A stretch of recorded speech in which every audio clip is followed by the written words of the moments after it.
standing since we're going to sing.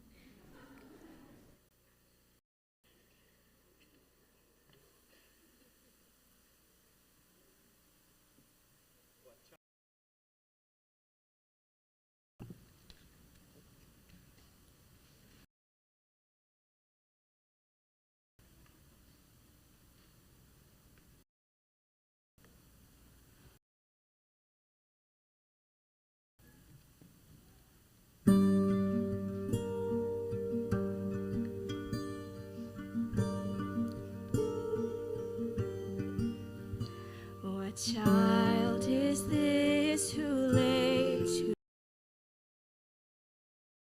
lap is sleeping? Angels while shepherds watch sleeping. This is shepherd's garden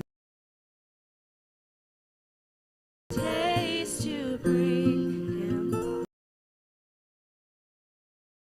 of Mary.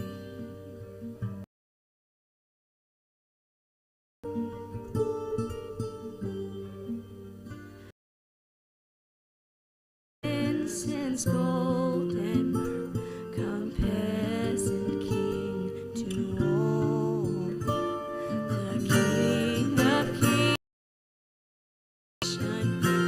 Let love own him. Praise, raise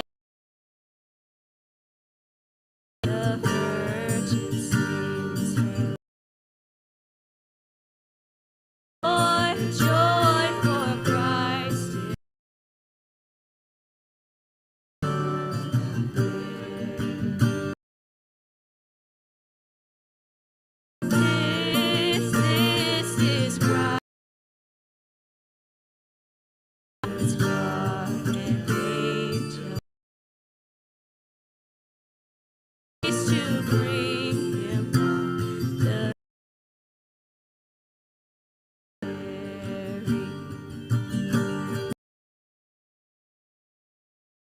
Spear shall pierce him through.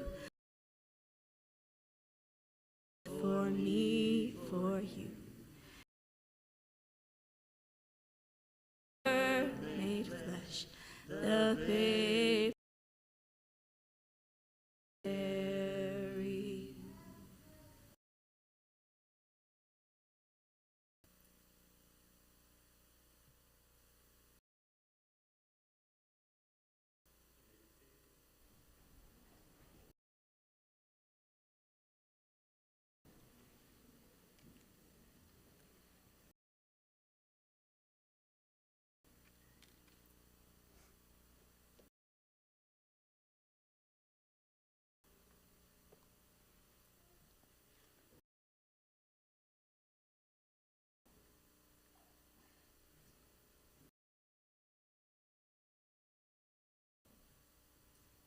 On Christmas Eve, 100,000 British and German troops faced each other along the Western Front during World War I. They had been fighting each other for 5 months. There seemed to be no end in sight to the fighting. The men were tired, in fact, very exhausted, and it was cold. It was extremely cold. The weather had turned bitterly cold, and they found themselves entrenched in a frozen ground covered in snow. On Christmas Eve, as night fell, the British soldiers heard a single German soldier begin to sing of their own. Soon, both the British and the Germans were singing. Languages blended together. The meaning, the warring armies who just each other were now. The music softened their hearts and buoyed their spirits. Soon soldiers one by one emerged from their frozen trenches, carefully, tentatively, crossed no man's land, greeted each other, fighting and shooting.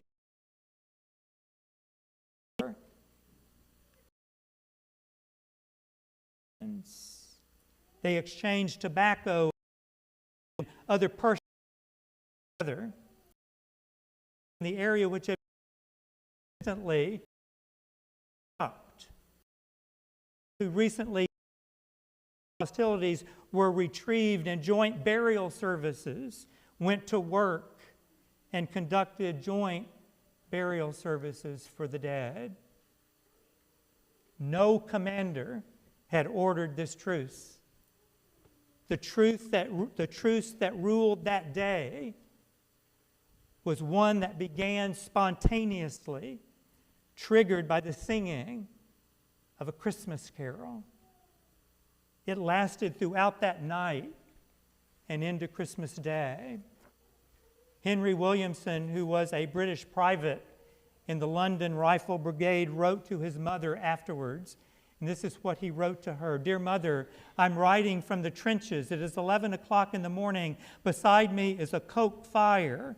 Opposite me a dugout wet with straw in it. The ground is sloppy in the trench, but frozen elsewhere. And in my mouth is a pipe of tobacco.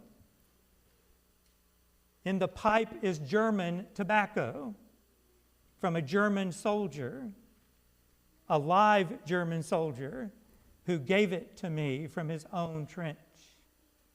Yesterday, the British and the Germans met and shook hands," he said. "Yes, all day on Christmas." "Marvelous, isn't it?" he said. And how marvelous indeed it was. What happened on that battlefield 110 years ago was astonishing. It was really unbelievable. Remarkably, soldiers spontaneously put down their weapons, extended their hands to each other, extended their hands to the enemy. Who could believe what was happening? In fact, when the news of what had happened there got into the public's attention, few believed it. I mean, how could that happen in the midst of war? But it did happen. That is what Christmas does to us. That's how Christmas lifts our spirits and softens our hearts. That's how Christmas brings us together. That Christmas truce 110 years ago was not negotiated by any diplomat. It was not ordered by any military command. It was not endorsed by any national legislative body. It was born from the hearts of men at war. It was born through the transformation of the heart through the Christmas spirit and the movement of the Holy Spirit. Not long afterwards, they returned to fighting each other because they were ordered to do so. But I wonder what would have happened if no one had ordered them to resume the fighting. Would the fighting have continued? I wonder. They were brothers. They were one. How we find the answer? We are told that another unbelievable event took place when the angel tells